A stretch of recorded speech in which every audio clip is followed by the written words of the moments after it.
Нашето поколение нямаше щастието да може да учи пиар, най-малкото защото такава специалност не се преподаваше. Поне когато започнахме да се занимаваме с това, изобщо нямаше такава специалност в университета и се налагаше ние да си откриваме топлата вода на пиара сами. И продължаваме да откриваме всеки ден, това е истината. Но за сметка на това някак си пък ние си изградихме малко по-практически маниер на работа. Докато сегашните колеги, аз ги виждам колко са така надъхани с желание, слава Богу. Има много интелигентни, готини деца, извинявайте за терминологията, но наистина, понеже по цял ден работя с много млади хора около мене и си промених малко и речника, но в същото време виждам страхотна липса на чисто практически умения. Нещо, което е като повсеместен проблем. Нека да подчертая, че при мен идват студенти от Софийския университет, от Благоевградски и от Нов български. Тоест имам някаква представа от тези 3 факултета. Няма в момента да правя класация кой университет какви кадри подготвя, защото е много относително. Всичко опира до човек в крайна сметка. Но общото е, че изключително затруднение има да напишат едно прес-съобщение.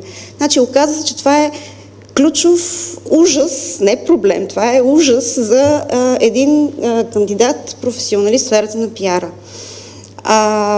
Тук колегите, които ежедневно правят това, надявам се ще ме подкрепят, че днес един пиар специалист, ако не направи 2-3 прес-съобщения, все едно не е ходил на работа в крайна сметка.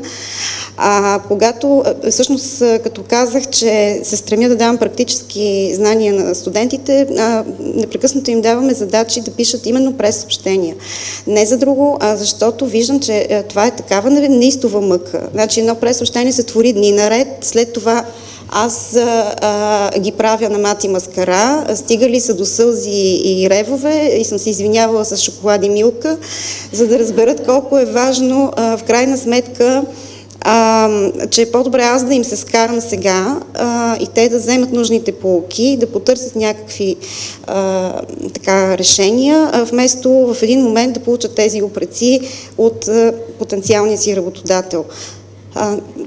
За да не бъда отекчителна, ще спра до тук, но само да обобщя, наистина призивам и към академичната общност. Правила съм го и друг път, за съжаление тук, освен Сашо, не откривам като че ли други лица от тази общност, но него по-скоро от страна на практиците го броя.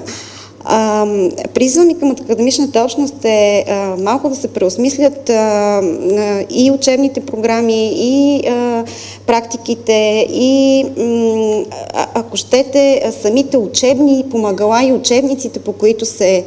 Извиняйте, така че дори може би емоционално ще ви прозвучи, но безумно е, когато един студент дойде при мен и ми каже, аз съм дала практическа задача и той да ми говори някакви неща от времето на хитлеристка Германия, нали? И от времето на, дори не на факса, а на телекса. И това са такива похвати, на които ги обучават. В крайна сметка, вече стана дума, че похватите, методите, каналите, инструментите се променят дори не всеки ден, а всеки час. И ние не можем да си позволим лукса, ние имам предвид, по-скоро не ние, университетите, не би трябвало да си позволяват лукса да обучават студенти в стила прес-съобщение с изходящ номер и така нататък, нали, да не влизам в детайли. И персонална покана до всеки журналист. Нали, страхотни детайли има, които от наша гледна точка са изключително смехотворни. Аз не се сърдя на студентите, защото те в крайна сметка усвояват нещата така, както им се подават. И стигаме до парадокса, в който, готвейки ги за някаква тема, аз им казвам така. Т.е. те ми задават примерно някакъв въпрос и аз казвам, значи, ако ви попитат на изпит, правилният отговор трябва да бъде еди какъв си, за да не ви скъсат. Но всъщност правилният отговор е коренно точно противоположния. Нали? Реалността е точно обратната, но не го казвайте, защото ще ви скъсат. Защото вашия преподавател учи по хитлеристския учебник, а не е срещал жив журналист в живота си.